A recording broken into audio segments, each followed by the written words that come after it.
बोलो श्री प्राणनाथ प्यारी की जय। बोलो श्री सद्गुरु महाराज की जय। पद्मावती पुरी धाम की जय। सर्व सुंदर साथ की बंदो सतगुरु चरणी को करूं सो प्रेम प्रणाम। अशुभ हरन मंगल करन धनि श्री देव चंद्र जीना। श्री प्राणनाथ निज मूलपति श्री महिराज सुना। तेज कुंवर श्यामा युगल को पल पल करूं प्रणाम। पिया जी को पल पल करूं प्रणाम। चर्चा प्रारंभ होत है सुनो साथ चित दे। भजो राज श्यामा श्री प्राणनाथ सखी जीवन हमारो भी। श्री महामती कहे साथ जी भया चर्चा का वक्त। अब तुम सुनियो चित दे। लाल आगे आए बैठे इन तखत। लाल आगे आए बैठे इन तखत। अब महामती कहे साथ जी ए नौतनपुरी की हकीकत और भी आगे की कहूँ। भई जो भी तक इत भई जो भी तक इत। भागवत शमन तथा दर्शन। अब कहूँ श्री देवचंद्र जी की जो बात मूल बुजुर्ग।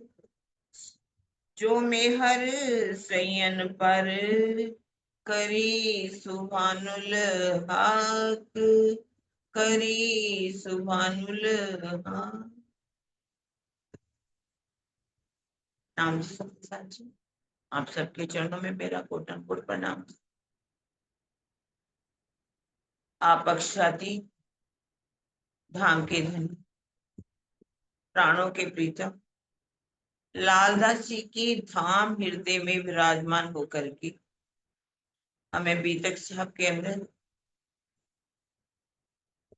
देवचंद्र जी ने किस तरह से 14 वर्ष तक निष्ठाबंद होकर के भागवत को सुना। अब राजी उनको कैसे आकर के दर्शन देते हैं। दर्शन से पहले कुछ कसनी भी उनके द्वारा होती, क्योंकि माया तो अपना कदम कदम पर विरोध करती। माया आएगी आएगी, लेकिन जो परम धाम के मोमिन है वो किसी तरह से भी डरते नहीं, आगे बढ़ते। माया उनको जितना भी उनका विरोध करे, माया उनको पीछे कीजिए, लेकिन परम धाम के मोमिन वो आगे बढ़े।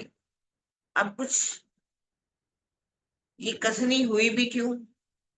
क्योंकि राज्य ने ये दिखाना था कि श्यामा जी ने कितनी बड़ी कसनी की। बिना कसनी के राज्य कहते कि मैंने श्यामा जी को भी दर्शन नहीं दिया। सुंदर साथ जी आपको भी कसनी तो करनी ही पड़ेगी। आप सोचिए कि बिना कसनी के मुझे दर्शन हो जाए, हमें करना भी कुछ ना पड़े। तो ये हमारे लिए जो प्रकरण आएगा, ये जो दृष्टांत आएगा, ये हमारे लिए एक बहुत बड़ी सिखापन।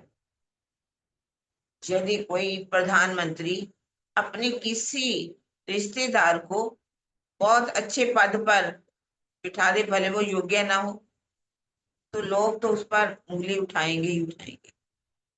और इसलिए ये हमारे अक्षरातीत है, उनके ऊपर कौन उंगली उठा सकते हैं। इसलिए उन्होंने श्यामा जी को भी कसनी पर उतारा। कई कसौटी करी दुल्हन, सो भी वास्ते हम सयन। उन्होंने कसनी की, किसके कारण? हमारे कारण। अब जब वो भागवत सुनते हैं, अचानक उनको क्या है, बुखार आना शुरू हो जाता।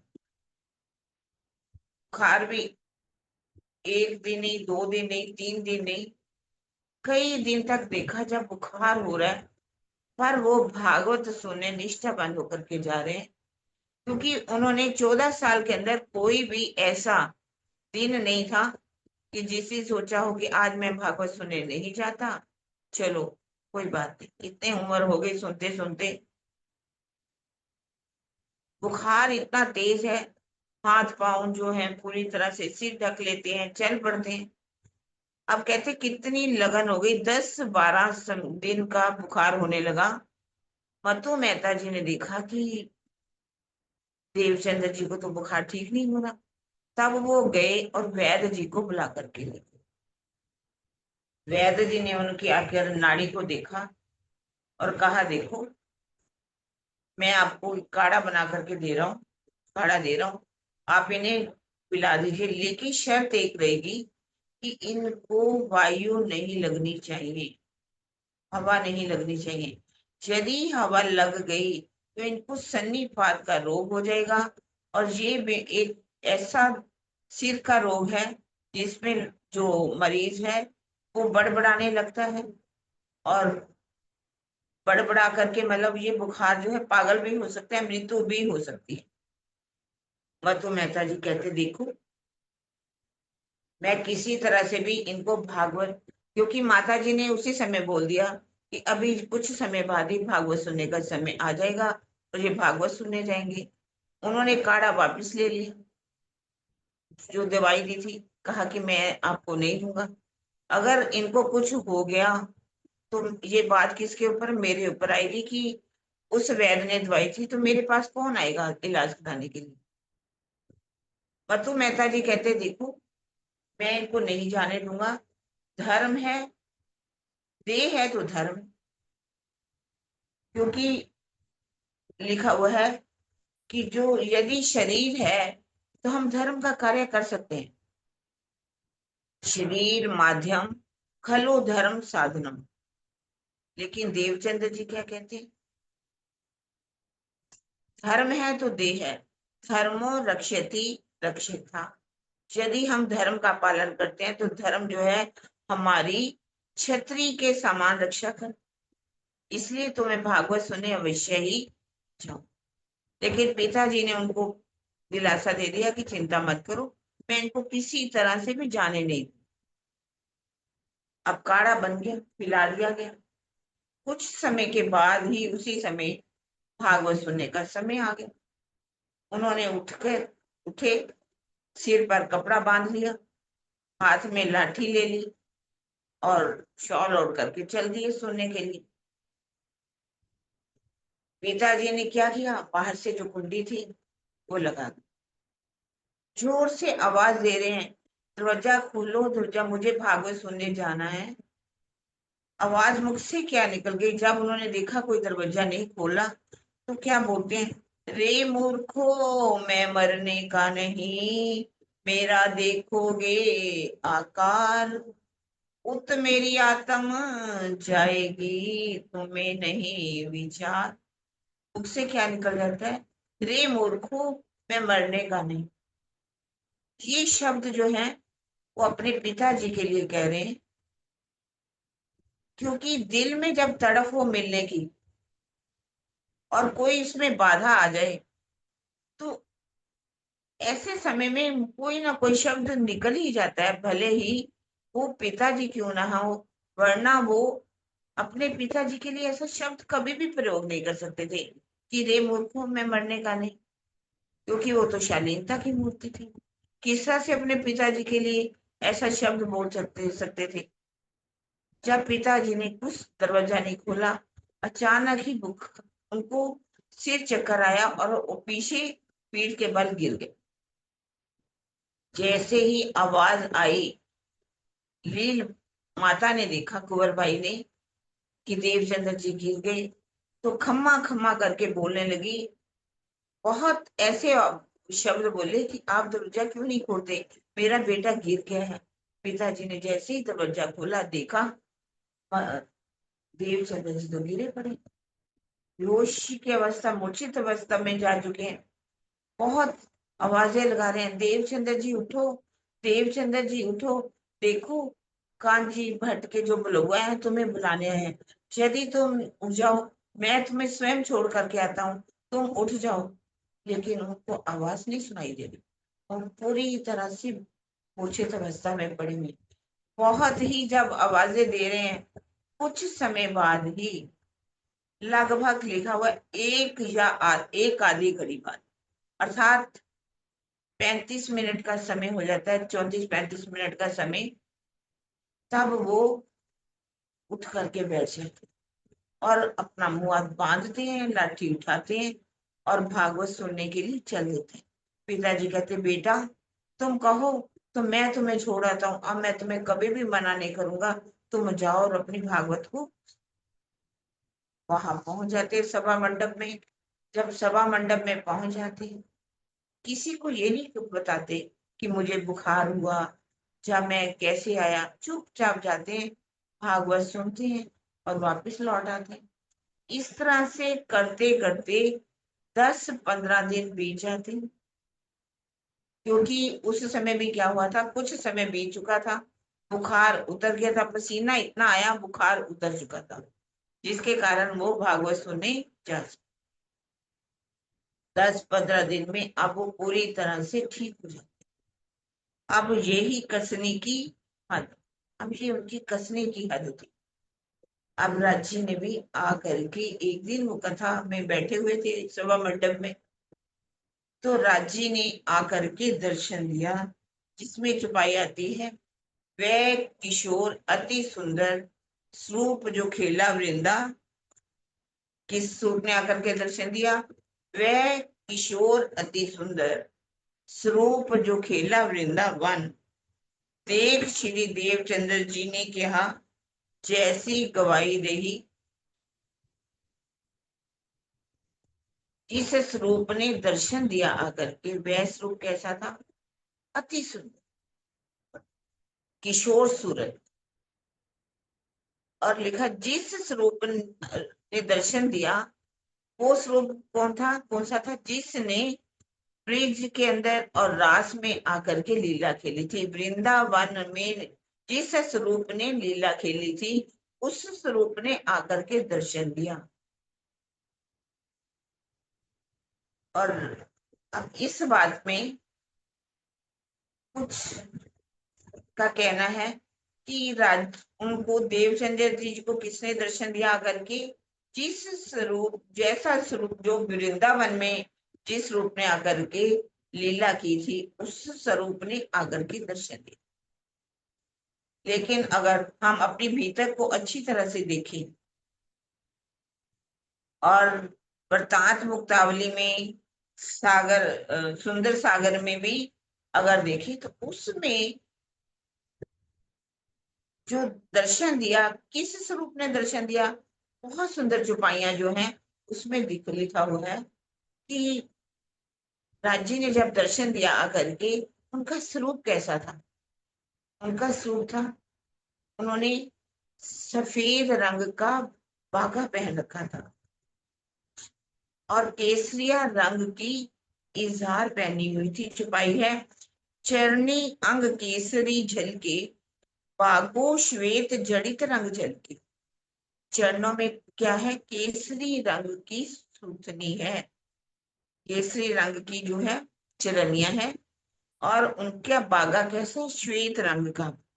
फेंटो नील पीत रंग रंग के, उपरेनी रंग असमानी चम, नीलो पीलो रंग का उनका पटका और असमानी रंग की बिछू।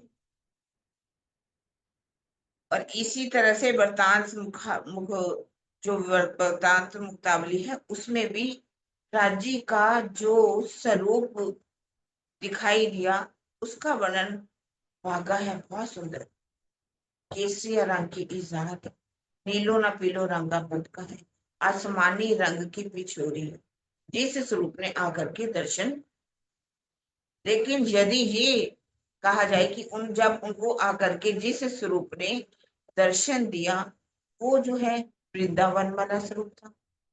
वृंदावन वाला स्वरूप का मतलब क्या है कि वृंदावन वाले स्वरूप ने जब दर्शन दिया तो उनकी पटोली कैसी, पीले रंग, सूथनी कैसी है, केसरी रंग की, और उसके पीछे उन्होंने जो पिछोरी है वो कौन से रंग की है, सेंदुरिया रंग की। जबकि वहां पर जो पिछोरी पिछोरी है वो कौन सी, आसमानी रंग की है, और पाग कैसी है, सिंदूरिया रंग की। देखिए यहाँ पाग नहीं है उनकी, मस्तक मुकुट सुहावना, माथे पर क्या है, सुहावना मुकुट है, और बालों में क्या है, चोटी गुथी हुई है, वेन गुथी एक नवल भांति, गोफन में विविध जड़ाव, फरती फरती घुंगरी, बोलंती रसाल। बालों में क्या है, वहां जब दर्शन दे रहे हैं उनके बाल कैसे, घुंघराले वाले, अमृत जुल्फे हैं, कांधे तक लटक रहे हैं, और उसके ऊपर सेंद्रिय रंग की पाग है, और यहाँ पर उनकी क्या है, चोटी गुथी हुई है, जिसके गोफनों में तरह तरह के नग जड़े हुए हैं, और उसमें घुंघरियां जो है लटक रही हैं। अब इस बात को देखा जाए तो किस स्वरूप ने दर्शन दिया, आकर के रूप और स्वरूप में अंतर हमें समझना चाहिए। रूप कौन सा है और स्वरूप क्या है। जिस कृष्ण जी के तन में राजी ने आकर के स्वरूप ने दर्शन दिए, ब्रिज में जिसने लीला की 11 साल 52 दिन की और एक रात की रास की लीला हुई, उस स्वरूप ने जो ब्रिज में भी आया, रास में भी आया, स्वरूप जो खेला वृंदावन, उस स्वरूप ने आकर के दर्शन दिए। जब आकर के दर्शन दिया राजी ने, तो वो क्या बात कर रहे हैं, उसकी पहचान पूछ रहे हैं, क्या तुमने मुझे पहचाना कि मैं कौन हूं। तो श्यामा जी क्या कह रही हैं, तुम हमारे खावन, इतना जानत है हम, आपको पहचानत हो, कौन कहाँ से आए हो। श्यामा जी कह रहे हैं तुम हमारे खावन हो, तुम हमारे प्रीतम हो, बस इतना ही मैं जानती हूँ। उन्होंने कहा बस तुम इतना ही जानती हो और तुम्हें कोई पहचान नहीं, तुम कौन हो, तुम कहाँ से आई हो, तुम इतना कुछ जानती हो, तुम कौन, कहाँ से आई है, कहाँ है तेरा वतन, नार तो कौन कसम की दिल कर पाओगे। तो तुम कौन हो, कहाँ से आई हो, तुम्हारा घर कौन सा है, तुम दृढ़ता से मुझे जवाब दो। वो कहते देखो मुझे इसके बारे में कुछ नहीं पता, मैं कौन हूँ, कहाँ से आई हूँ, बस मैं इतना जानती हूँ कि आप हमारे खामु हो। क्योंकि वो अपने आप को क्या मानते थे उससे पहले, कि मैं कौन हूँ, राधिका रानी हूँ, तन का नाम मेरा देवचंद्र जी है, और मैं रास बिहारी की अर्धांगिनी हूँ। इस तरह से ही वो अपने आप को मान करके वो सेवा करते थे। जब उन्होंने पूछा इतना कि तुम कौन हो, तो उन्होंने जवाब दे दिया कि बस मैं इतना ही जानती हूँ। और उन्होंने कहा अच्छा फिर मैं बताता हूँ कि तुम कौन हो। हम सब पहले ब्रिज में आए, फिर रास में आए, और अब इस तीसरी बार जागने के ब्रह्मांड में आए हैं, और ये लीला जागने के ब्रह्मांड में तुम्हारे द्वारा हो रही है।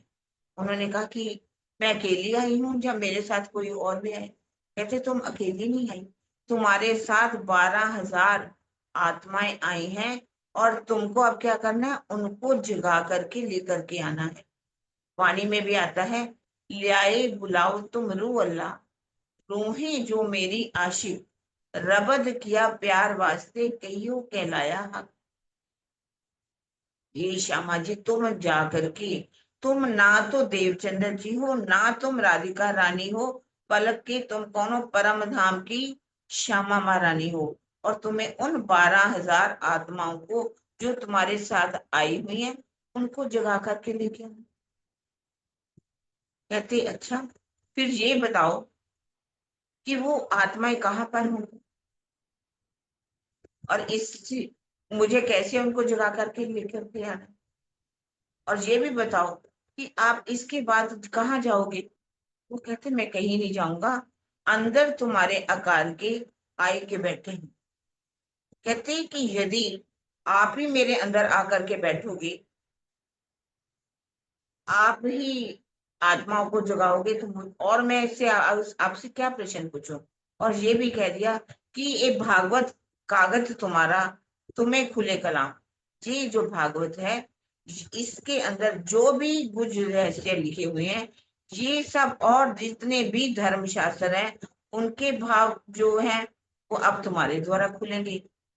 और इस तरह से सारी बातचीत करके उन्होंने कहा कि धनी कहाँ जाओगे तुम। उन्होंने कहा कि मैं तुम्हारे आकार के अंदर बैठूंगा, अब मुझे कुछ भी प्रश्न नहीं पूछना।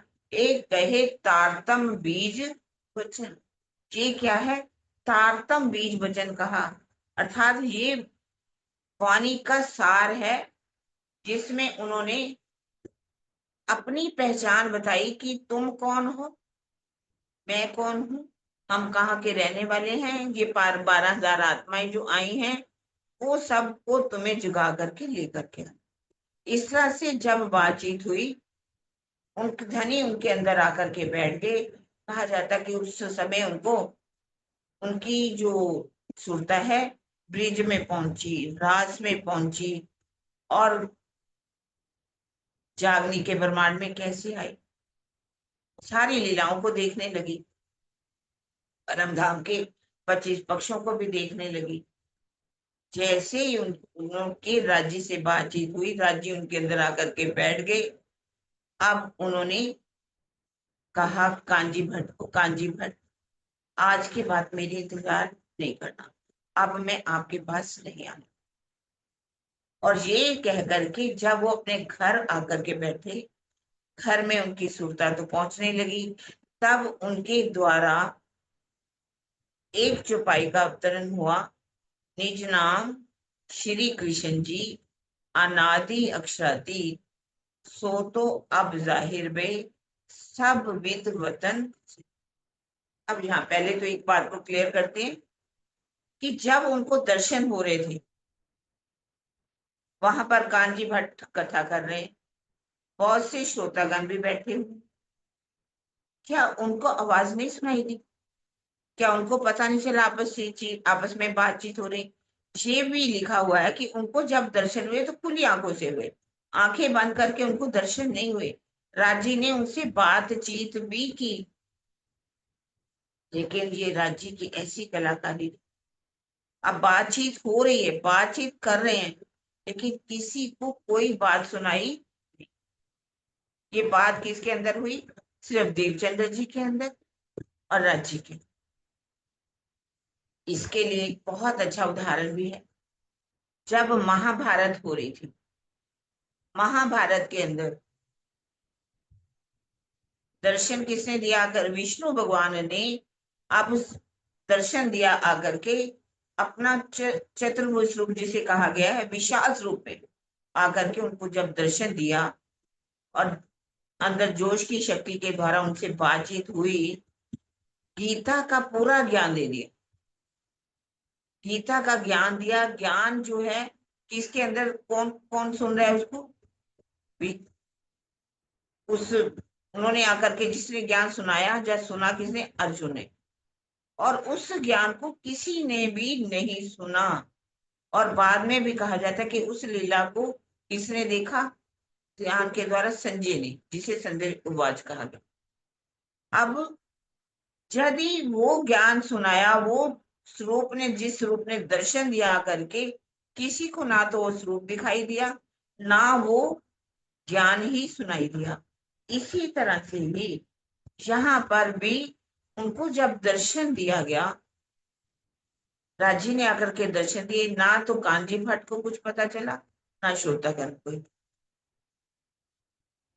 अब यहाँ अगर हम कहें कि जब ये चौपाई जो उतरी, निज नाम श्री कृष्ण जी अनादि अक्षरातीत, सो तो अब जाहिर बे सब विध वतन से।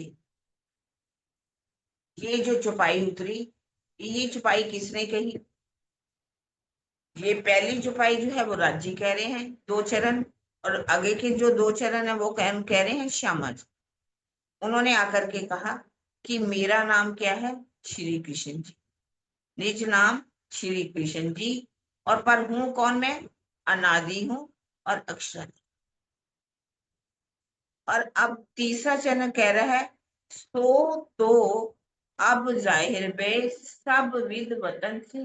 मतलब वो कह रही, अब ये कह रहे कि जहां इसका मतलब कोई कहने वाला है, सो तो अब जाहिर बे, अब वो आकर के जाहिर हो गए सब विद वतन से। सब विद वतन से का मतलब क्या है? अपनी पूरी शोभा के साथ, पूरे ऐश्वर्य के साथ, अर्थात पूरी निस्बत के साथ, खिलवत के साथ, हकीकत के साथ, मार्फत का ज्ञान देने के लिए पूरी तरह से पूरा ज्ञान लेकर के अब वो आकर के जाहिर हो गए सब विद वतन से। अगर ये कहा जाए कि पहला ऊपर का जो चरण है वो रांची ने कहा, तो फिर आना चाहिए था, मैं तो अब जाहिर बया सब विद वतन से। वो अगर कहें कि ये जो अगला चरण है वो श्यामा जी ने कहा, पहला चरण जो है, दूसरा चरण राज्य ने कहा, तो ये वाणी किसके द्वारा कहेगी? किसने कही? राज्य ने। ये वाणी धनिये कही। ये वाणी किसके द्वारा कहेगी? धामधनी के द्वारा कही गई। इसमें कहलाई किसके द्वारा गई? श्यामा जी के द्वारा। पर ये सारी शोभा किसको है? राज्य को, क्योंकि महा ये वचन महामती से प्रकट न हुए। महामती जी भी कहते हैं ये वचन मुझसे प्रकट नहीं हो सकते, मेरे तो अंदर से एक लुगा भी नहीं निकल सकता।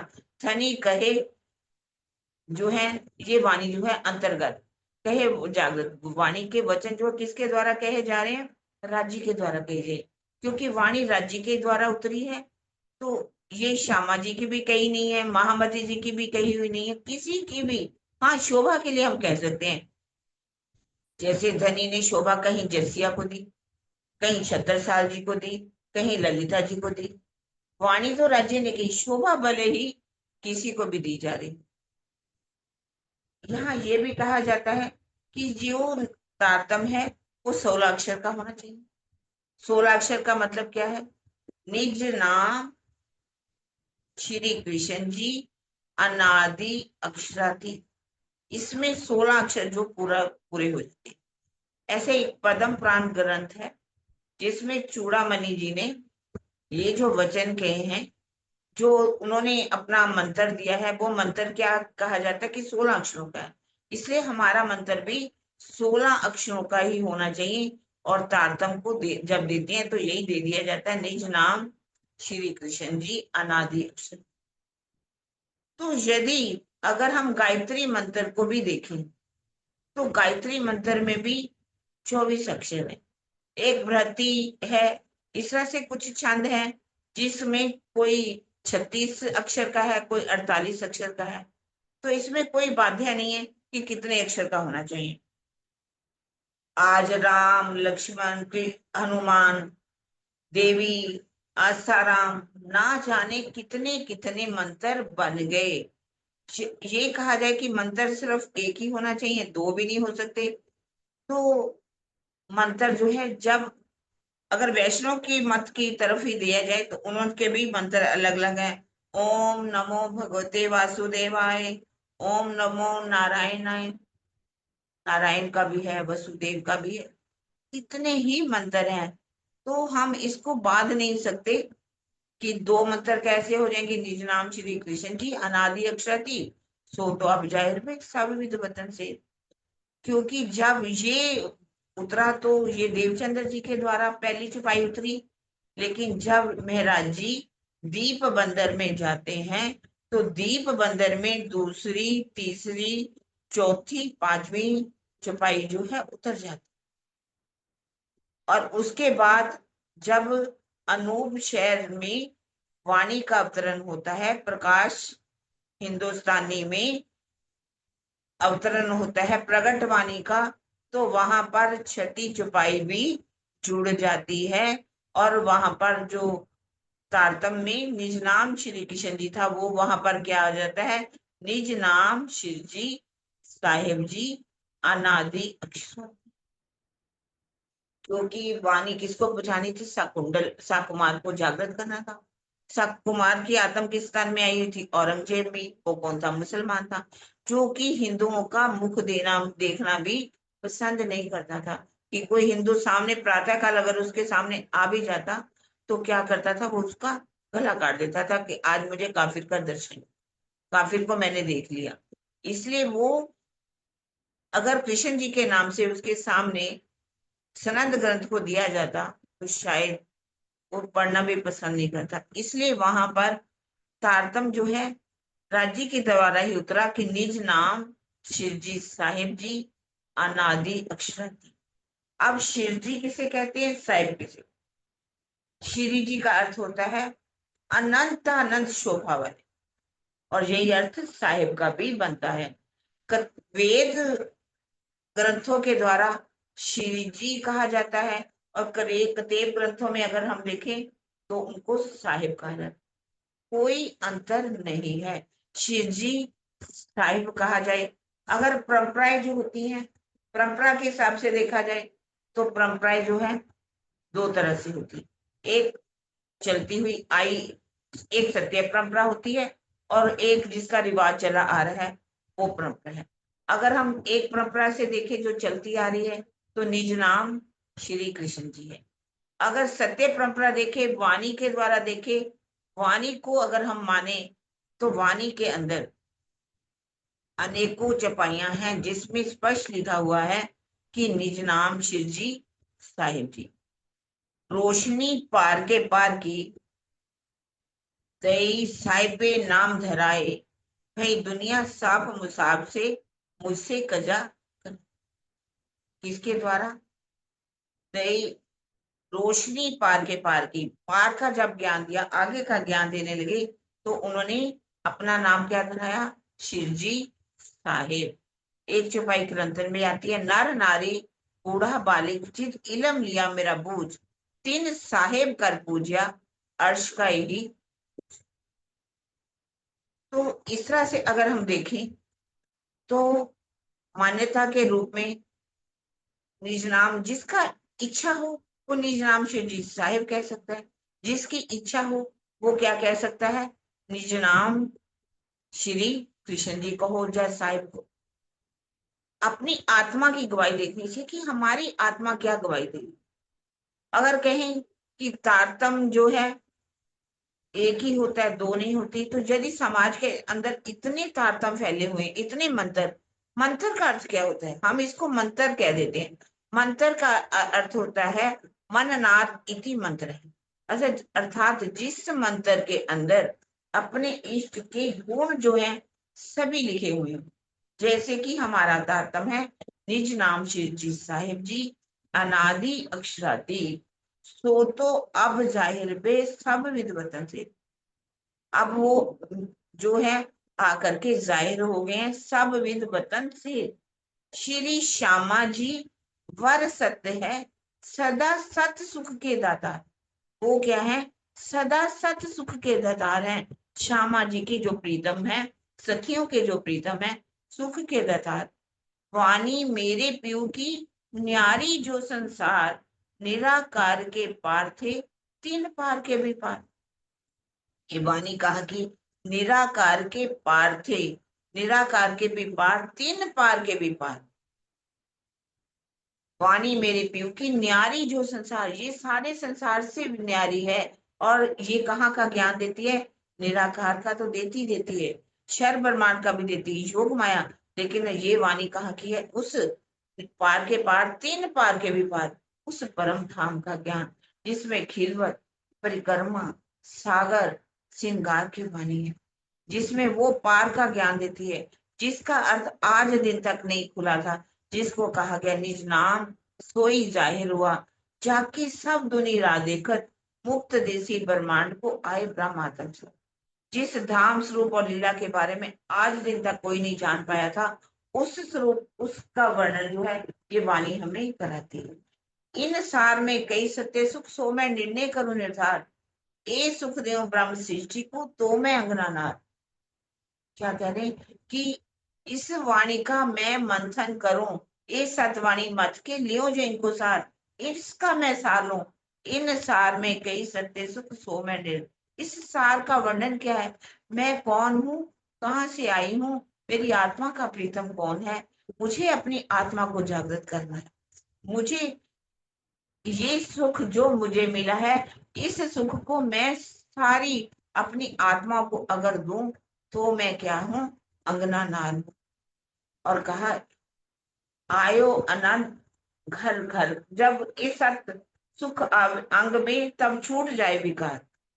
जब ये वाणी हमारे हृदय में आ जाती है, तो हमारे अंदर के सारे विकार निकल जाते हैं, कोई विकार नहीं रहता। हमारी आत्मा जागृत होती है, क्योंकि उस आत्मा के अंदर मेरे धाम धनी आकर के विराजमान हो जाते।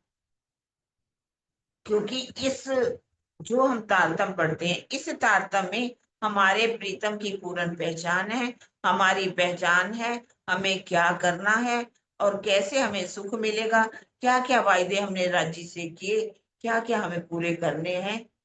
इन सब बातों का जो पूर्ण सार है इस तारतम के अंदर। इसलिए हमें 6 चौपाइयों को लेना पड़ेगा। अगर हम एक ही चौपाई से कहेंगे कि इस चौपाई में जो है 16 अक्षर की है, तो यही इस चौपाई को इतिश्री मानेंगे।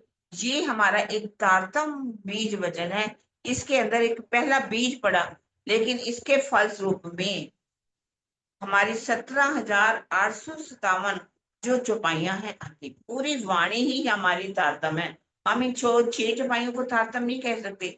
हाँ, इन 6 चौपाइयों के अंदर हमारे प्रीतम की और जो हमारी बातें हैं सार गर्भित रूप में दी गई हैं। इसीलिए राजी ने आकर के उनको पूर्ण पहचान दे दी। वो अक्षरातीत उनके धाम हृदय में आकर के विराजमान हो गए, क्योंकि अक्षरातीत विराजमान कहाँ है? वो पारब्रह्म हमारे धाम हृदय में ही विराजमान है। और उधर अब जब उनके मिराजी के अंदर आकर के विराजमान हो गए, देवचंद्र जी के अंदर, अब उनको ये होता है कि ये ज्ञान मैं किसको, क्योंकि जिसको ये सुख मिल जाता है वो सोचता ही रहता है कि ये राज्य से मैंने वायदा किया कि यदि मुझे सुख मिला तो मैं दूसरों को दूं। कौन सुनने वाला है? इस संसार में कोई ज्ञान सुनने वाला है? किसी को भी आप ज्ञान सुनाना चाहो, कितनी मुश्किल होती है किसी को थोड़ी सी पहचान देने के लिए। फिर भी बात कह देंगे, अरे आपके ज्ञान में और हमारे ज्ञान में क्या अंतर? कोई अंतर नहीं। परमात्मा तो एक ही है। वो अलग अलग रूपों में हम मानते हैं, आप एक रूप में मानते हो। यमुनाचार्य जी ने नचिकेता को कहा, नचिकेता, इस संसार में सबसे दुर्लभ क्या है? पहले तो आपको कोई ब्रह्म ज्ञान सुनाने वाला मिलेगा ही नहीं। यदि ज्ञान सुनाने वाला मिल भी गया तो सुनने वाला नहीं मिलेगा। तो इस तरह से देवचंद्र जी अब सोच रहे हैं कि ये मैं ज्ञान किसको सुनाऊं, किसको सुनाऊं। कहा जाता है कि एक बाहर जो एक दुकान थी नाई की, उनके घर के बाहर थोड़ी बाजार में, उनके पास चले गए। उन्होंने सोचा कि ये ज्ञान मैं उनको सुना देता हूँ। उन्होंने मानिक पहाड़ का वर्णन शुरू किया। कैसे मानिक पहाड़ है, 12,000 भौम ऊंचा है, उसमें 12,000 गोल वेलियां हैं, 12,000 कैसे चौरस वेलियां हैं, एक एक हवेली के अंदर कैसे महल है, महल के ऐसे अंदर कैसे मंदिर है, मंदिर अंदर कोठरियां हैं, कोठरियों के अंदर अलमारियां, अलमारियों के अंदर डिब्बे।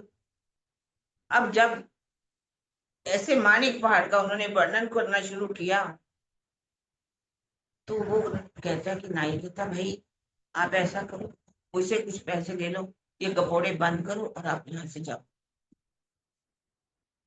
अंदर से अब घर जाके सोचते मैं ज्ञान दूं तो किसको ज्ञान। तब राजी ने उनको कहा, क्योंकि उन राजी ने कहा था तुम्हें ये सोचने की कोई जरूरत नहीं है कि कौन सी आत्मा कहाँ बैठी हुई है, तुम्हें बस जगा करके लेके आना है। सब जागने का कार्य मैं करूंगा, तुम्हें कुछ नहीं करना। अब उनके साथ उनका एक साथी गांगजी भाई जो कि भागवत सुना करते थे, उन्होंने कहा जाकर के उनको ये ज्ञान सुनो। अब गांगजी भाई जो है कथा सुनते थे, और जितने समय उनको मालूम था इतने समय में वो वापस बाहर आते हैं, वहां जाकर के खड़े हो गए। जब खड़े हुए तो कहते गांगजी भाई देख करके बहुत खुश होते हैं। कहते देवचंद्र जी क्या बात है, आज बहुत दिनों के बाद आप मुझे दिखाई दे रहे हो, और आप जो है भागवत भी सुनने नहीं आते। उन्होंने कहा देख, आप भागवत सुन रहे हो इतने समय से, मैं कुछ प्रश्न आपसे पूछ रहा हूँ, आप इन प्रश्नों का उत्तर दीजिए। भागवत के अंदर जो लिखा हुआ है कि ये जब आप जो कथा सुनाते हैं कांजी भाई, वो कथा सुनाते हैं कि ब्रिज की लीला अखंड है, रास की लीला भी अखंड है। पर ये बात बताओ, भागवत के अंदर लिखा है ये जो 14 लोगों का ब्रह्मांड है, जब ये भी नहीं रहेगा जो कि अष्टावरण युक्त है, उसके बाद शून्य जो है वो भी खत्म हो जाएगा। जब महाशून्य भी खत्म हो जाएगा, आदि नारायण भी खत्म हो जाएगा, ये निराकार का मंडल भी नहीं रहेगा, तो फिर ये बताओ, ये जो लीलाएं अखंड की बात करते हैं, ब्रिज की लीला अखंड है, रास की लीला अखंड है, तो बताओ ये लीला हो कहाँ रही है।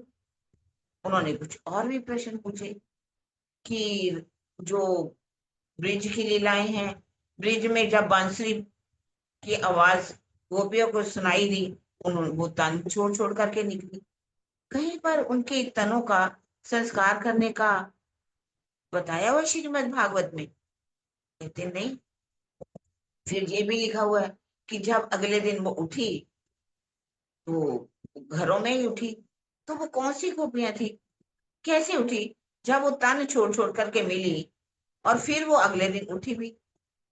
तो इन प्रश्नों का मुझे उत्तर।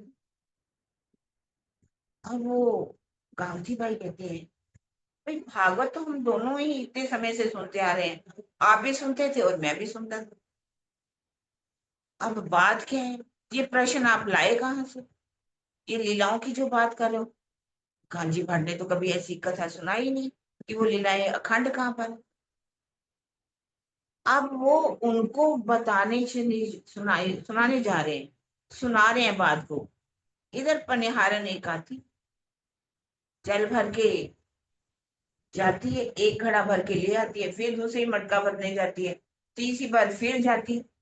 वो देख रही है कि ये दोनों खड़े हैं, बातें करते जा रहे हैं, लेकिन ये थकते भी नहीं, और सत्संग इनका चल रहा है। उससे रहा नहीं गया, तीसरी बार कहती भाई मैं 2 बार 3 बार पानी भर के आ गई, तुम ज्यों के त्यों खड़े हो बातें कर रहे हो, कहीं बैठ जाओ, क्या तुम्हारी टांगे थकती नहीं है? उन्होंने थोड़ा सा उनका ध्यान जरूर भटका, लेकिन फिर से अपनी बात, उन्होंने जब देखा, जब सुनाई पार की बान, तब भई धामधनी की पहचान। अब जैसे ही उन्होंने पार की बातें करनी शुरू की, अक्षर के आगे अक्षर की बातें, उस अक्षर की जब उन्होंने, कैसे मुझे पहला, कैसे मैं उमरकोट गांव में रहता था, कैसे मैं खोज के लिए कच्छ देश में आया, जब आ रहा था रास्ते में मुझे पहला दर्शन हुआ, कच्छ देश में मैंने कहाँ कहाँ नहीं गया, फिर मैं भोजनगर में आया, भोजनगर से कैसे बांके बिहारी और बालमुकान जी की सारी बातें सुनाई, फिर मुझे कैसे दर्शन हुआ वहीं पर, और मैं नौतनपुरी में आया, और मैंने 14 वर्ष तक निष्ठा बंद होकर के भागवत को सुना, और राजी ने आकर के मुझे दर्शन दिया, और ये सारी बातें बताई, और मेरी पहचान कराई कि तुम कहाँ की हो, तुम ब्रिज में भी आई थी, रास में भी आई थी, अब इस जागने के ब्रह्मांड में है। सारी बातें ज्यों की त्यों अब वो सुना रहे हैं गांधी भाई को। गांधी भाई को जैसे ही पूर्ण पहचान हुई, अब उनको पहचान गए कि कोई साधारण नहीं है, इनके अंदर राजी स्वयं बैठ करके लीला कर रहे हैं, और वो अब अपने घर में ले जाते हैं। जब घर में ले जाते हैं, घर में जाकर के अकेले तो नहीं लेकर के जाएंगे, पत्नी भी है, यमुना बाई भी है, बिहारी जी भी हैं, बच्चे हैं, अब उनको लेकर के जाते। अब घर में सत्संग शुरू हो गया, बहुत लोगों का आना भी शुरू हो गया। अब इतना परिवार देख करके उनकी जो पत्नी है भानबाई, वो बहुत दुखी हो जाती। कहती है अपने इस गुरु को तो लाना ही लाना था, अब उनके परिवार को भी उठा करके लिए। सेवा जो है दिल से होती है, सेवा भाव से होती है, लेकिन उसके अंदर भाव नहीं थे, इस करके वो सेवा करती है, पूछ पूछ करके करती है। कांगजी भाई को परेशान करती है। कांगजी भाई को कहती है सुनो जी, इनके लिए मैं आज क्या बनाऊं, आज इनके लिए क्या काम करूं, आज तो आटा ही खत्म हो गया। कभी कहती है कि दाल खत्म हो गई, कभी कहती है लकड़ खत्म हो गई, कभी कहती है ये खत्म हो गया। अब उन्होंने देखा कि ये मेरे सेवा में क्या कर रही है, विघन डाल के सेवा दिल से नहीं कर रही। मैं अपने सतगुरु महाराज की मैं लेकर के आया, मैंने इनको पहचाना, अपने घर लेकर के आया हूं। अब ये सेवा जो है नहीं कर रही, ये माया क्या रूप लेकर के मेरे आड़े आ गई। मुझे कैसे से छुटकारा पाना है। जी उन्होंने सुन, माया वाणी के अंदर आया, माया का उनके ऊपर मोह आया जरूर आवरण, लेकिन कैसे उन्होंने उस माया को काट दिया। उन्होंने कहा देखो भान भाई, तुम यहाँ पर सब आए हुए, तुम सेवा करती करती बहुत थक चुकी हो, तो मेरी इच्छा है कि आप कुछ दिन जाकर के तुम मायके लेकर के आओ, मैं तुम्हें तुम्हारे मायके में छोड़ आता हूँ, तुम कुछ वहां जाकर के रहो। हाँ भाई बड़ी खुश हूँ कि मेरे पति देव घर छोड़ने जा रहे हैं। अब वो छोड़ने जाते हैं उनको, भान भाई को अपने घर मायके ले जाते हैं, वहां छोड़ करके आ जाते हैं, और फिर से वो वापस लेने ही नहीं जाते। क्षत्रियों में ये बात थी, जब तक उनके पति देव उनको लेने ना आए, वो अपनी बेटियों को विदा करने के लिए स्वयं कभी भी उनके ससुराल नहीं जाते, कि हम जाकर के स्वयं ही छोड़ाएं। भान बाई को वो बात कभी भी लेने नहीं गए। माया का पूरी तरह से बहाव आया, लहर आई, लेकिन उन्होंने माया को छोड़ दिया अपने, क्योंकि धाम धनी की उनको पहचान हो गई थी। पहचान जब उन्होंने कर ली, अब वो सेवा करनी शुरू। सब सुंदर साथ की इतनी सेवा करते हैं, अपना सब धन जो है वो लुटाने लगे। और उनके घर में उनकी भाभी है हीरबाई। हीरबाई जो है बड़े ही प्यार से सेवा करती है। उनका पति खेताबाई है, जो 25 वर्षों से अरब में रह रहा है, लेकिन हीरबाई के अंदर परम धाम का अंकुर है। हीरबाई भोजन बनाती।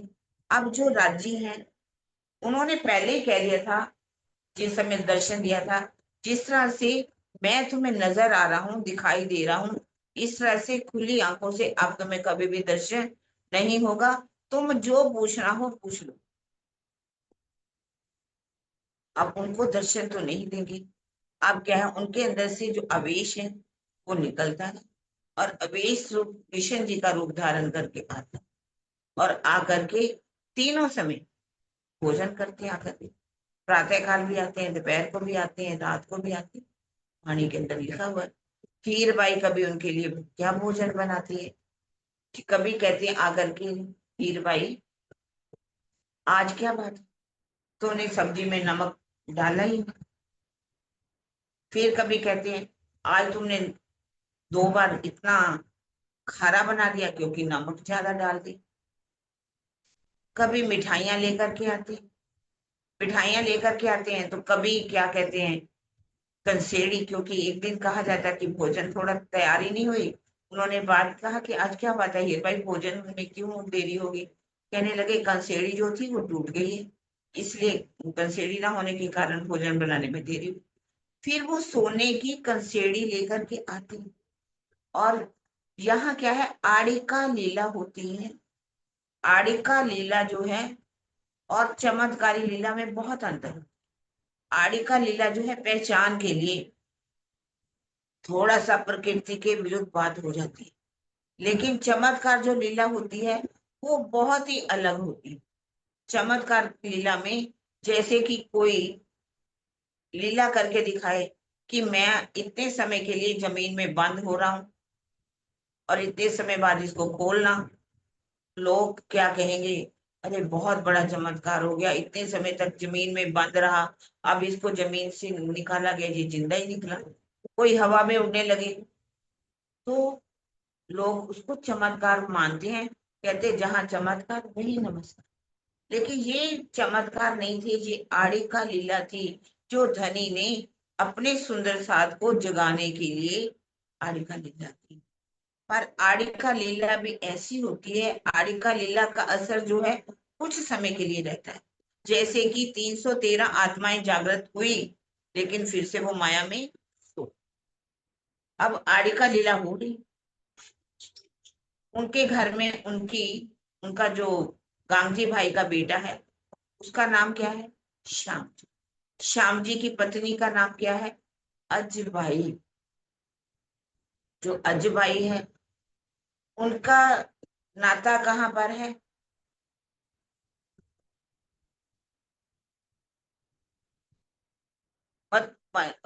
मेहराज जी के घर में। क्योंकि मेहराज जी जो भाई हैं, 5 भाई हैं।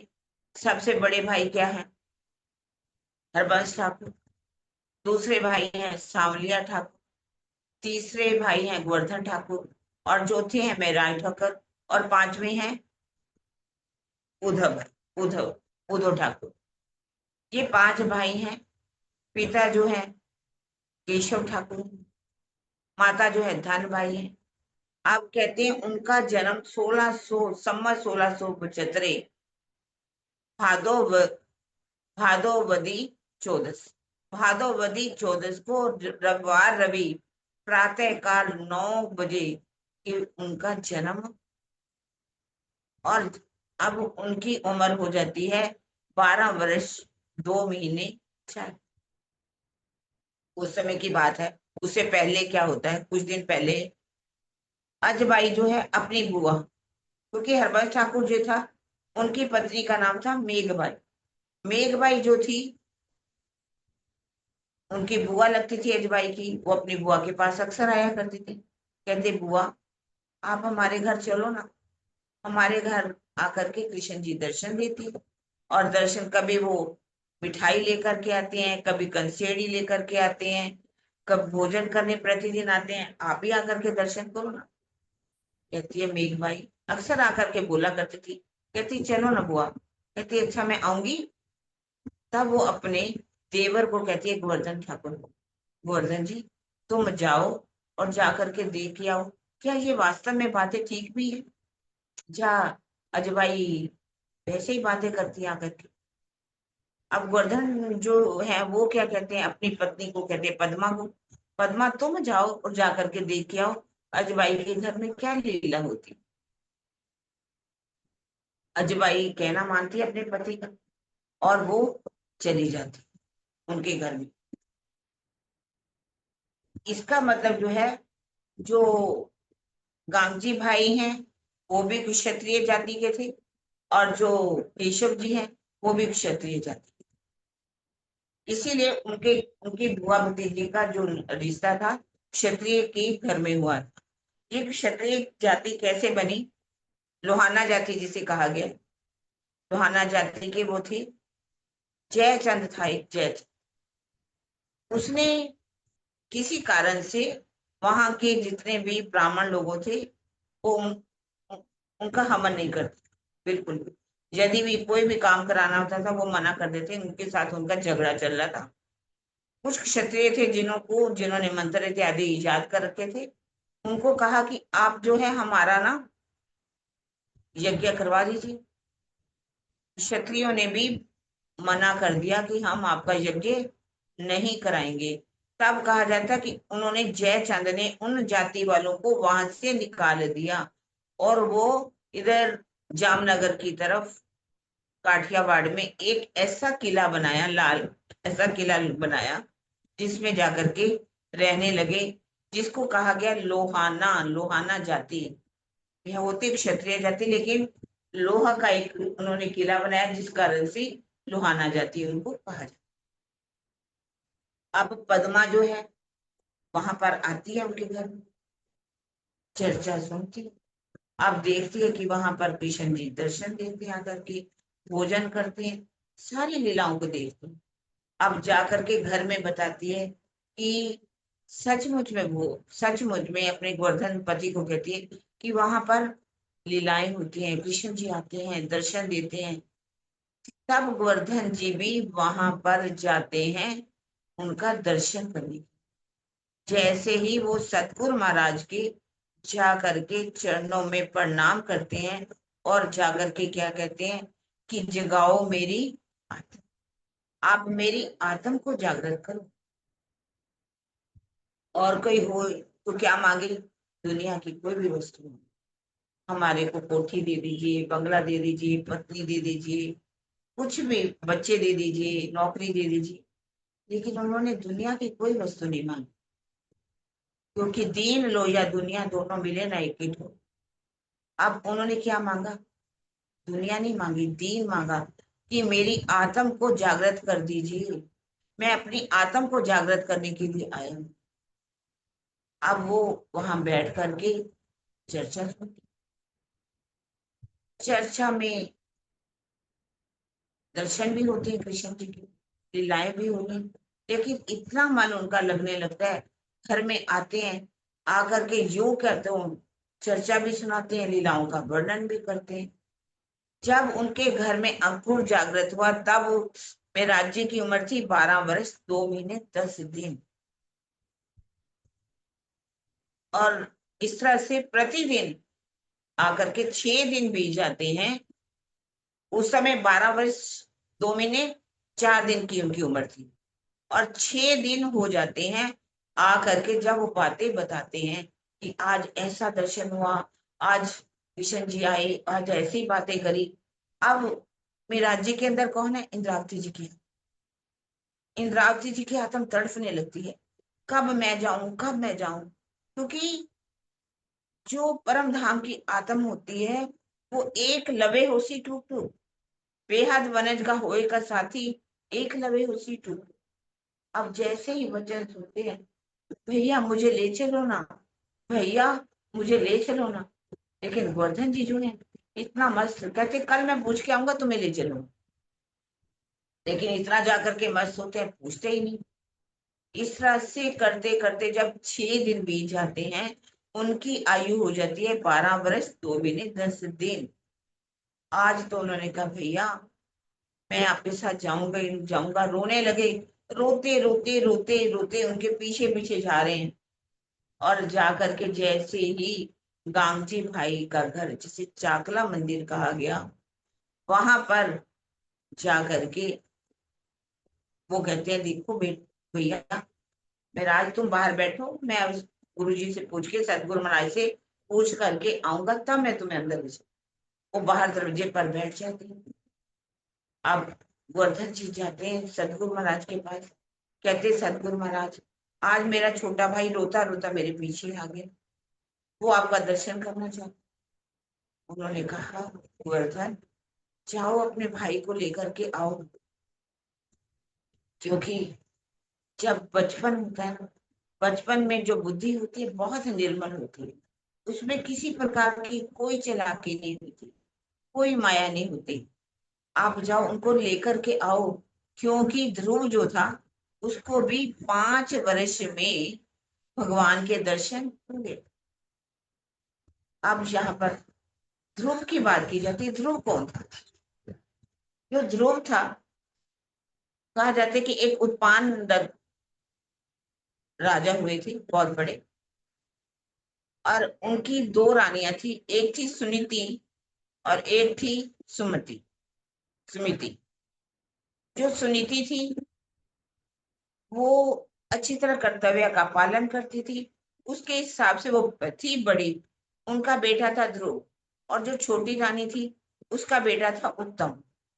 पर जो राजा था, छोटी जो थी बहुत चालाक थी, उसने राजा को अपने पूरी तरह से बस लिया।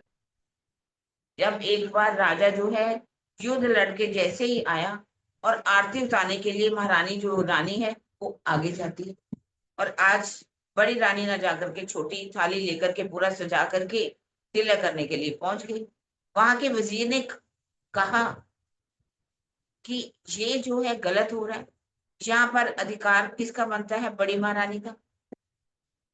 और आपको बड़ी महारानी जी से ये कराना चाहिए, क्योंकि वजीर सलाहकार ऐसा ही होना चाहिए जो सत्य बोले। जैसे कि विदुर हर बात कोई, अगर कोई गलत कार्य होता था वो उस पर विरोध करते थे कि ये कार्य ठीक नहीं है, अगर यदि उनको ठीक नहीं लगता था वो सभा से उठ जाते थे। इसी तरह उन्होंने वजीर ने कहा कि ये अधिकार तो बड़ी महारानी का है। लेकिन राजा भी जो था छोटी रानी के प्रेम के चंगुल में इतना फंस चुका था, उसने कहा कोई बात नहीं, अगर आज ये करती है तो करने दो। उसने टीका इत्यादि लगाया, राजा के साथ साथ चलने लगी और अपने कक्ष की तरफ गई। राजा बड़ी महारानी के कक्ष में ना जाकर के छोटी रानी के कक्ष में चले गए। अब जाकर के बैठ गए और उनका जो बेटा था उत्तम, वो जाकर के राजा की गोद में बैठ गया। अब ये जो ध्रुव था, छोटा बड़ा था, अपनी माँ से कहता, माता आज पिताजी हमारे पास क्यों नहीं आए? आज मेरा बहुत इच्छा कर रही है कि मैं अपने पिता की गोदी में बैठ जाऊं। अगर आप माता आज्ञा दो तो मैं चला जाऊं। माता मना करती, देखो बेटा, तुमने मेरी कोख से जन्म लिया, तुझे अब ये अधिकार नहीं मिलने वाले, तुम मत जाओ। कहते नहीं नहीं, मेरे पिताजी है ना, जब वो मेरे पिताजी तो क्यों नहीं मुझे प्यार करेंगे, मैं जा रहा हूँ। ठीक है बेटा, जाना चाहो तो चले जाओ। अब ध्रुव जो है उस माता के कक्ष में आता है जहां उनके पिता बैठे हुए थे। उत्तम गोदी में बैठा हुआ था। जैसे वो आया, पिताजी कह करके गोदी में लिपट गई। और जो माता थी उसने उठा करके गोदी से निकाल दिया। कहने लगी कि यदि तुझे अपने पिता की गोदी में बैठना है तो ये गोदी में तुझे भगवान ही बिठा सकता है, और उसके लिए तुझे ये तान छोड़ करके मेरे कोख से जन्म लेना पड़ेगा, फिर तुम पोता की गोदी में बैठ सकते। अब ऐसी बातें जब करी, बेटा रोता हुआ वहां से उठा और अपनी माता के पास आ गया, रोने लगा। माता, ये भगवान कैसे मिल सकते हैं? उन्होंने ये कहा कि यदि तुझे अपने पिता की गोदी में बैठना है तो भगवान ही बिठा सकते। उन्होंने कहा हाँ बेटा, भगवान ही तुम्हें बिठा सकता है, मैं कुछ नहीं कर सकती। अब वो कैसे निकलते हैं, कैसे तप करते हैं, जाकर के 5 वर्ष का बालक तप में भगवान को सामने वाले तक दर्शन करे। क्योंकि जैसे जब हृदय कोमल हो, जिसमें कोई चंचलता की नाम, और ऐसा बालक का दिल कितना साफ होता है और उसको परमात्मा के दर्शन हो जाते हैं। और यही बात उन्होंने कही गोवर्धन जी को, जाओ उसको बुला करके लेके। अब वो बुला करके ले चलते हैं। जैसे ही मेराज जी चरणों में जा करके प्रणाम करते हैं और उन्होंने अपना वरद हस्त उनके शीश कमल के ऊपर रखा, तत्क्षण आई हृदय जागृत बुद्धि। ये जागृत बुद्धि जो है वो उनके अंदर प्रवेश कर जाए और उनकी जो कुर्ता पहन रखा था उसकी पॉकेट में से, जेब में से 69 पातियां जो है वो गिर जाती। अब जैसे ही वो 69 पातियां गिरती हैं, क्योंकि वो पातियां कौन सी थी, जब देवचंद्र जी एक एक सुंदर सास को पाती लिख लिख करके देते थे कि ये जागने का कार्य मुझसे करो, ये जागने का कार्य मुझसे करो। क्योंकि उन्होंने कितना तप किया था, कितनी बंदगी की थी, उन्होंने इस बंदगी का फल भी मांग लिया कि अब ये जागने का कार्य मेरे द्वारा होने वाला है। जबकि उनको पता था कि दर्शन भी हुए थे, बता दिया गया था कि ये जागने का कार्य किसके द्वारा होने वाला है, इंद्रावती जी के द्वारा होने वाला है। अब जैसे ही 69 पातियां गिरी, वाणी में भी आता है, जो 69 पातियां लिखियां धाम धनी पर, तब सैया हम भी लिखी पर नेक न दे खबर। क्योंकि ये बाद में उन्होंने कहा कि ये पाती मेरे द्वारा भी लिखाई। पर राज्य ने कोई जवाब नहीं दिया, क्योंकि जैसे ही पातियां देते थे, पातियां जो है वो जेब में रख लेते थे और जवाब नहीं देते। यदि उन्होंने बंदगी की और उसका फल मांग लिया, तो इस बात का गुनाह जो है देवचंद्र जी के ऊपर भी लगा। श्यामा जी के ऊपर ये गुनाह लगा, क्योंकि उन्होंने इसके बदले में मांग लिया कि जागनी मेरे द्वारा कराओ। और जो इंद्रावती जी की आत्मा, उसने क्या कहा कि ये मुझे कार्य नहीं करना, जागने का कार्य मुझे नहीं करना। मांगत हूं मेरे दुल्हा, मन कर कर्म वचन, ये दिन तुम खाली करो, मैं अर्ज करूं दुल्हन। धनी तुम्हारी साहिबी, तुम अपनी राखो आप, इश्क दीजो मोहे अपना, मैं दासो करूं मेरा। ना चाहूं मैं बुजुर्गी, ना चाहूं किताब बुताए, इश्क दीजो मोहे अपना, मेरा याही सुन। मैं आपका क्या चाहती हूँ? प्रेम, इश्क, दर्द तुम्हारा, मैं फेर फेर मांगू फेर, प्यारी मिलूं प्यारे पीयूसों, प्यारी महामती की। आपने सिंधी ग्रंथ भी हमने पढ़ा मिल करके, जिसमें स्पष्ट लिखा हुआ है कि मैं, ये गुनाह जो है यदि इंद्रावती जी, श्यामा जी के ऊपर लगा, तो ये गुनाह देख करके मैं भी डर गई। इसलिए मुझे अब कुछ नहीं चाहिए, आप धनी अपनी साइबी खुद रखो, मुझे आप अक्षय की शोभा देने की जरूरत नहीं, मैं आपकी कोई साबी नहीं लेना चाहती। तो अब पातियां जब गिरी, तो वो समझ गई कि जागनी किसके, पता चली क्या उनको कि ये जागनी किसके द्वारा होनी है? ये इंद्रावती जी की आत्मा है। अंदर बैठे राज्य भी उनको बता रहे हैं सब बात कि इंद्रावती जी की आत्मा है जी। अब वो तत्खिन आई हृदय जागृत बुद्ध, अब उनको पास में बिठाते हैं, सारी बात करते हैं। क्योंकि कहते हैं, जैसे ही उन्होंने अपना वरदहस्त रखा, जागृत बुद्धि हृदय में प्रवेश कर गई। क्योंकि जब एक आपने चरण कमलों पर हाथ रखा, उन्होंने उनके शीश कमल पर हाथ रखा, और इस तरह से उनकी वाइब्रेशन, उनका जो अंदर की सब कुछ है, बुद्धि जो है उनके अंदर प्रवेश कर जाती है। तब वो उनको अपने पास बिठा करके सारी बात बताते, सकंडल और सकुमार की जो बात है उनको बताते कि कैसे तुमने उनको जागृत करके लाना है। और मूल स्वरूप उनके हसत है, हाँ, खेल में अपनी जान। उनके मूल स्वरूप जो है मैंने देखा परम धाम में, उनके मूल स्वरूप पर हंसने के भाव दिखाई दे रहे। और हंसने के बाद का मतलब ये है कि वो किसी राजघराने में आई हुई है। राजघराने का मतलब ये है कि उस समय उनको कोई दुख नहीं था।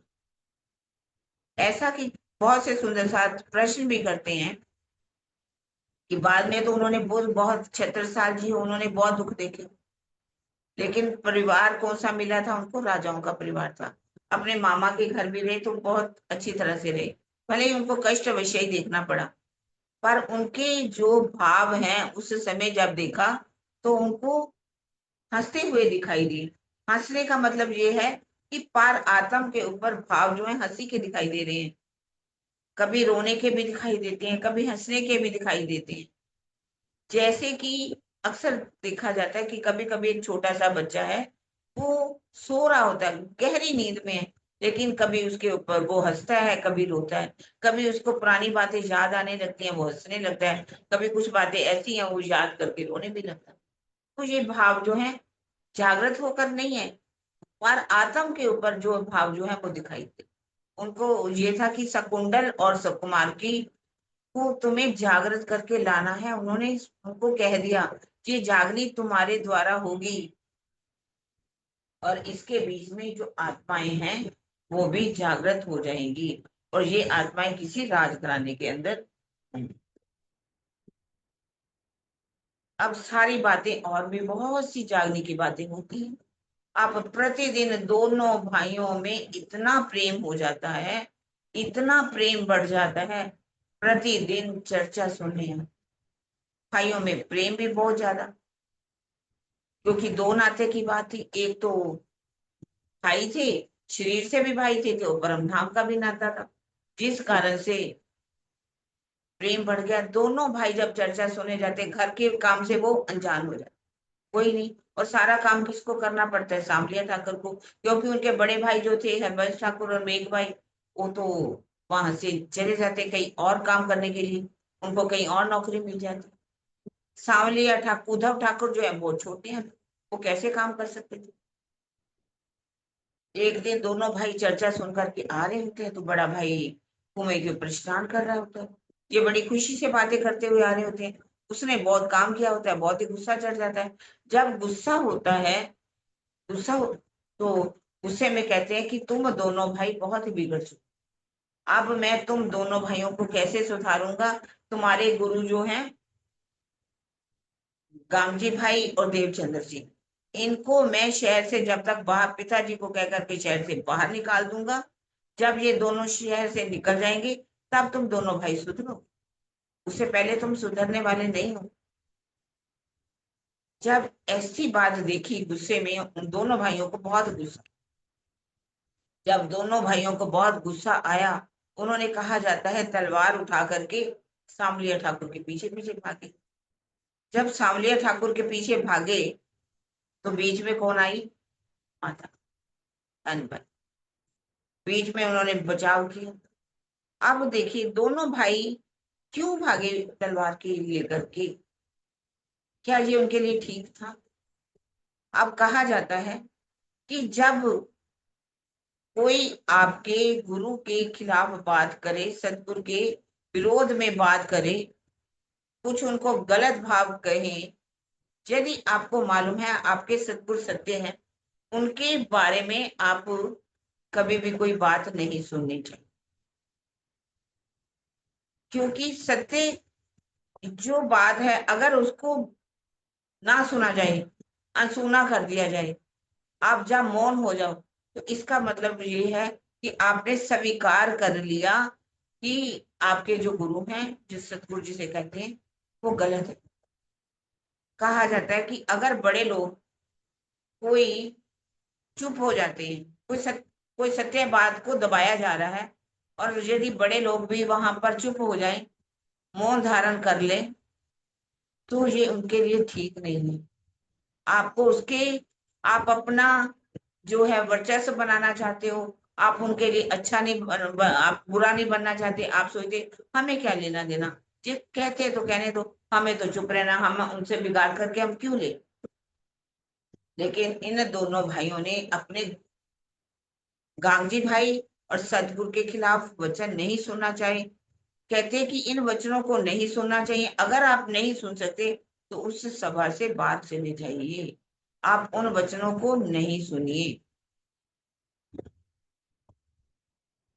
तो पिताजी जो हैं रात को आए, बचाव तो माता जी ने कर ही लिया रात को, और कहा देखो आप तो बाहर के फैसले करते हो, आज तो अपने घर में ही युद्ध हो गया था, महायुद्ध हो गया था। सारी बात बताई। उन्होंने कहा ठीक है, खाना वाना तो खा ही चुके थे, मैं प्रातःकाल उठूंगा, तीनों से बात सुनूंगा। और बड़े भाई सांवलिया ठाकुर ने भी सारी बात बताई। उन्होंने कह दिया कि इन्होंने, इनके जो गुरुजी हैं और गामजी भाई, इन्होंने चर्चा कहाँ से सुनी है? कांजी भाई से, कांजी भट्ट से। और दोनों भाइयों को भी बुलाया गया और कहा कि तुम ये बात बताओ कि तुम्हारे जो सदगुरु हैं और गामजी भाई, इन्होंने चर्चा किससे सुनी थी? उन्होंने कहा कांजी भट्ट से। आप ऐसा करो, आप दोनों कांजी भट्ट से जा करके चर्चा सुनो।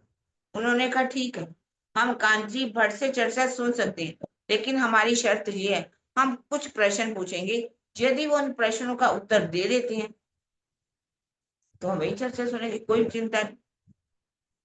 अब प्रातःकाल दोनों भाइयों को लेकर के कांची भट्ट श्याम जी के मंदिर में केशव ठाकुर जी पहुंच जाते। जब केशव ठाकुर जी उनको लेकर जाते, वो बहुत खुश होते हैं कि आज केशव ठाकुर जी आए हैं।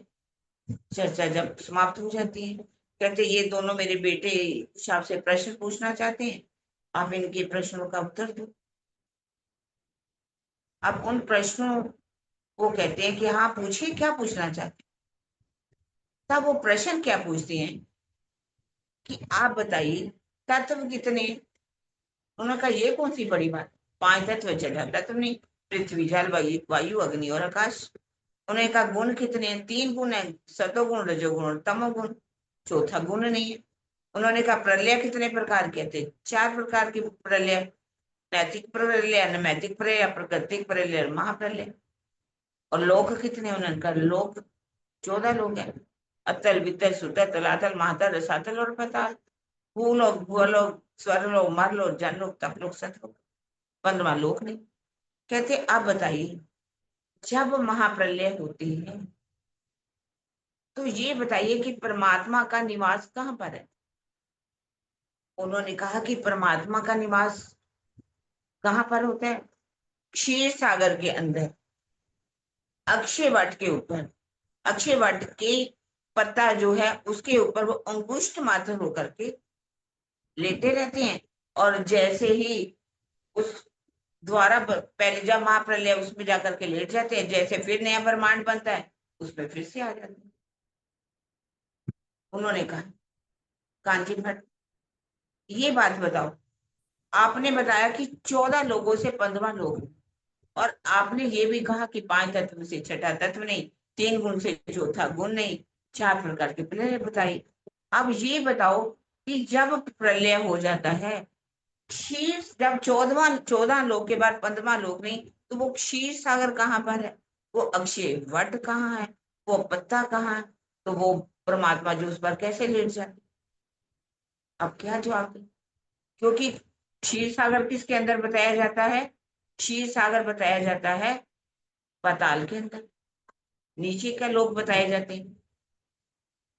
वास्तव में क्षीर सागर किसे, क्षीर सागर जो है ये मानसरोवर जो है, जहां मानसरोवर है वहां की जो नदी है वो वहां का कैसा है कि पहाड़ी पहाड़ है, जहां पर चारों तरफ बर्फ ही बर्फ होती है। वो बर्फ कैसी होती है, जो नदी भी है इस तरह से जम जाती है कि उसका पानी जो है बर्फ ही बर्फ दिखाई देती है। क्षीर से कहा गया, उसको क्षीर सागर कहा है, जहां बैठ करके विष्णु भगवान ने तप किया। वहीं पर क्या है, कैलाश पर्वत है उधर ही, ये चीन के अंदर आता है। चीन के अंदर मानसरोवर भी है और क्षीर सागर, कैलाश पर्वत भी है। और वहीं पर विष्णु भगवान जो है वो बैठकर उन्होंने तप किया था, वहीं पर रहते हैं, उनका निवास स्थान वहीं पर है। और कैलाश पर्वत के ऊपर महादेव का निवास स्थान है। अब वो ये चीन के अंदर वहां जाने के लिए सब नहीं जा सकते, उसके लिए वीजा लगवाना पड़ता है। और वहां पर रास्ते हैं, जैसे कि गैंगटोक की तरफ से भी रास्ता है, अब नया रास्ता भी एक बन गया। ये क्या है, यहीं पर है, कहीं दूसरी जगह नहीं है। ये 14 लोगों के अंदर ही है, क्योंकि जो 7 लोग नीचे के कहे गए हैं वो अतल वितल सुतल पाताल महातल रसातल, ये क्या है, लोग नीचे की, पृथ्वी से जो नीचे की लोग 7 समुद्र हैं उनको ये नीचे के लोग कहा गया, जिसको कहा गया पादस्य तले यो दिशा से पाताल। और ऊपर के लोग जो हैं पहाड़ों के ऊपर की हिमालय की तरफ गए गए हैं। और ये हमारे अंदर के भी हैं, हम किस तरह से अपने आप को ध्यान के द्वारा कैसे कैसे वहां पर पहुंच सकते हैं, सब लोगों को देख सकते हैं यहाँ पर बैठ करके। इस तरह से जब बात होती है तो आप ये कह रहे हो कि अंगुष्ठ मात्र होकर के अक्षय वट के ऊपर वो बैठते हैं, क्योंकि उन्होंने जैसे ही पूछ कहा कि ये 14 लोग ही जब नहीं रहते महाप्रलय के अंदर, तो आप बताइए अक्षय वट कहाँ पर है, वो पत्ता कहाँ पर है जहां पर लेटते हैं। जब इस बात का जवाब कांची भट्ट को नहीं आता, कांची भट्ट कहते कि इनका जवाब तो ब्रह्मा जी भी नहीं दे सकते, तो मैं कैसे दे सकता। अब इसका वास्तविक अर्थ क्या है हम अच्छी तरह से समझ, ये अक्षय वट किसे कहा जाता है और पत्ता किसे कहा गया, ये जो ब्रह्मांड है कैसे बनता है, ये कारण में क्या है, ये जैसे जो मोह तत्व बनता है, मोह तत्व जो है एक वृक्ष की भांति है, उसमें क्या है, मन चित्त बुद्धि और अहंकार। अंतस्करण जिसे कहा गया, मन चित्त बुद्धि और अहंकार, सबसे पहले मन चित्त बुद्धि अहंकार बनते हैं। ये बुद्धि जो है, सबके अंदर बुद्धि होती है और बुद्धि से ही सब कुछ बनता है। बुद्धि जो है हमारे अंदर भी, जैसे एक बुद्धि है, हमारा जो अंतस्करण, कहते हैं जो पिंड में है वही ब्रह्मांड के अंदर, और हमारे अंतस्करण के अंदर भी जो बुद्धि है, इस बुद्धि और हमारे ये मस्तिष्क में अंतर होता है। ये मस्तिष्क सबका एक बराबर है, लेकिन जो बुद्धि होती है वो अलग अलग होती है सबकी, क्योंकि जो बुद्धि है कितनी तेज है उसके ऊपर सतोगुण, रजोगुण और तमोगुण का असर होता है। कहा जाता है कि अगर ये किसी की जो बुद्धि बहुत तेज होती है तो बुद्धि का ही असर होता है, मस्तिष्क जिसका बहुत तेज काम करता है, वरना सब कुछ जो है बुद्धि के द्वारा ही। अब ये किसी का जो, मान लीजिए सिर काट दिया जाए तो शरीर जो है वो नहीं बचता, लेकिन यदि कोई अंग काट दिए जाए तब उस पर कोई असर नहीं होता, वो मरता नहीं। इसकी बाद में बताऊंगी। अब ये अक्षयवट क्या है, इसके बारे में हम बात कर रहे हैं कि जो मैंने बताया कि अक्षयवट क्या है, कारण प्रकृति जो, उसके पत्ते क्या हैं, ये जितने भी ब्रह्मांड बनते रहते हैं ये उसके पत्ते हैं। पत्ता जो है, जैसे कि एक यहाँ पर एक ब्रह्मांड नहीं, इतनी बेशुमार ब्रह्मांड है कि जिसका कोई भी हिसाब किताब नहीं है, जिसको कोई भी गिन नहीं सकता कि ये ब्रह्मांड कितने। ये हर ब्रह्मांड अलग अलग है, क्योंकि ये सारे ब्रह्मांड किस में जाकर के समा जाते हैं, उस गैलेक्सी के अंदर। गैलेक्सियां जो किसके अंदर समा जाती है, उस महागैलेक्सी के अंदर। तो इस तरह से जब महाप्रलय होता है तो कुछ भी बाकी बचता नहीं। अब यहाँ जो लिखा हुआ है, ये जो अंगुष्ठ मात्र की बात की गई है, हमारा जो शरीर है, इस शरीर के अंदर हृदय, जिसे कहा स्थूल स्थूल हृदय, स्थूल हृदय का माप कैसे होता है, अंगुष्ठ मात्र की अंगुष्ठ, जैसा हमारा अंगूठा होता है ऐसा ही दिल माना जाता है। दिल के अंदर क्या है, अंतस्करण। अंतस्करण यानी कि मन, चित्त, बुद्धि और अहंकार। और उस दिल के अंदर ही क्या है, जीव का निवास होता है। जीव जिसे आत्मा प्रतिष्ठम कहा गया, आत्मा का शास्त्रों के अंदर आत्मा कहा गया, क्योंकि बिना तारतम्य के कोई ये नहीं समझ सकता आत्मा और जीव में अंतर। यहाँ पर आत्मा शब्द जीव के लिए कहा गया है, और जीव के ऊपर क्या बैठी हुई है, आत्मा। कहा जाता है कि आत्मा जो है, उस जीव के ऊपर आत्मा, यानी हमारे राज्य कहाँ पर विराजमान है, हम कहते हैं कि हमारी आत्मा के जीव के ऊपर आत्मा बैठी हुई है, और वो पारब्रह्म का ही स्वरूप है, परमात्मा विराजमान है। इसीलिए हम अपने दिल को क्या कहते हैं कि हमारे दिल को हमने अर्श बनाना है। हमारे राज्य कहाँ बैठेंगे, उस दिल के अंदर। ये बात जो है हृदय में कही गई, जो अंगुष्ठ मात्र कही गई, ये इस तरह से बात है जैसे कि अलंकारिक रूप में उसको अंगुष्ठ मात्र कहा गया। परमात्मा, ये बात कह दी कि जो परमात्मा है अंगुष्ठ मात्र है, ये अलंकारिक रूप में कहा गया। जैसे कि कोई कहा जाए, अभी कुछ समय पहले क्या हुआ कि अहमदाबाद में हवाई जहाज जो है क्रैश हुआ, कैसे सब लोग मर गए, कैसे एक एक परिवार, जिसके तीन तीन बच्चे, जिसका डॉक्टर था पति, जिसने लंदन में सारा कुछ बनाया, और वहां आकर के घर में भी करोड़ों की संपत्ति, और वहां पर भी, और अब पति अपनी पत्नी को और बच्चों को लेकर के जा रहा, कैसे वो क्रैश हो गई। कैसे एक युवा पत्नी, जो कि जिसकी वीडियो इतनी आ रही है, और वो राजस्थान की रहने वाली, अपने पति से मिलने के लिए जा रही है, वो मर गई। कोई अपने नानी का जन्मदिन मनाने आ रहे हैं, वो लड़कियां जो है मर गई। कोई अपनी पत्नी का संस्कार वहां पर क्रिया विधि करने के लिए यहाँ आया, वो मर गया। कैसे सब पल के अंदर समाप्त हो गया। तो सारा संसार, सारा जो है देश रोने लगा, सबके अंदर आंसू थे कि कैसे हुआ। जैसे कि कोई और खुशी की ऐसी देश में बात हुई, हमारा देश जीत गया, पाकिस्तान हार गया, सबके अंदर खुशी की लहर दौड़ गई।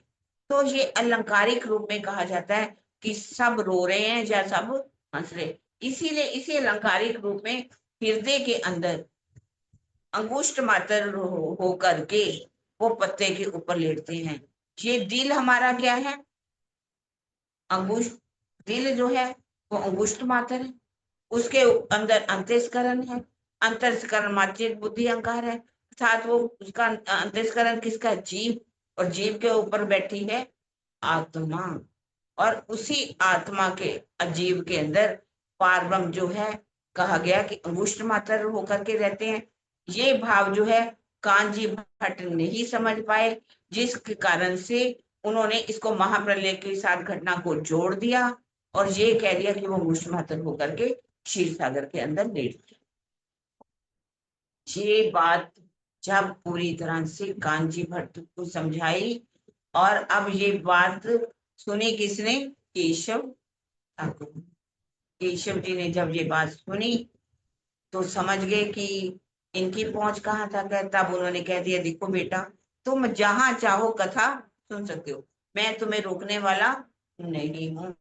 अब तुम, मैं रही घर की बात, काम की, उसकी चिंता मत करना, मैं एक नौकर रख दूंगा जो सारे काम करेंगे। अब दोनों भाई किस तरह से बड़े प्रेम के साथ कथा सुनने, चर्चा सुनने जाते हैं। अब उनको कोई भी टोक नहीं रहा। और इस तरह से आगे की जो चर्चा है हम सुनेंगे आगे, कैसे उन भाई का, जो गोवर्धन जी हैं, उनका धाम गमन हो जाता है। 13 वर्ष माया में ने 13 वर्ष माया के अंदर वो रहते हैं। कैसे माया का उनके ऊपर लगता है कि उन्होंने किस कारण से, उनके ऊपर एक गुनाह लग गया कि उन्होंने राज्य के एक निष्ठ होकर के सेवा नहीं की, माया में रहे।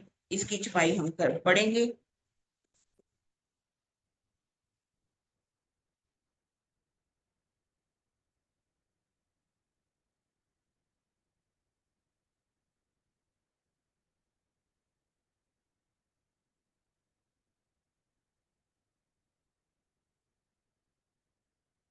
बाईसों के साथ जी पढ़ते हैं। श्री महामती कहे, ए मोमिनो, जिन पर हुआ मेरा, सो खासल खास उम्मत है, तन मार डरत हक काज, तन मार डरत हक काज। इस तरह से मेरा जी अब अपनी कसौटी पर उतरेंगे, अरब देश में जाएंगे, अरब देश से कैसे वापस लौटेंगे, इन सब की चर्चा हम सुनेंगे। बोलो श्री प्राणनाथ प्यारी की जय, सतगुरु महाराज की जय, सर्व सुंदर साथी की प्रणाम। जी सुंदर साथी।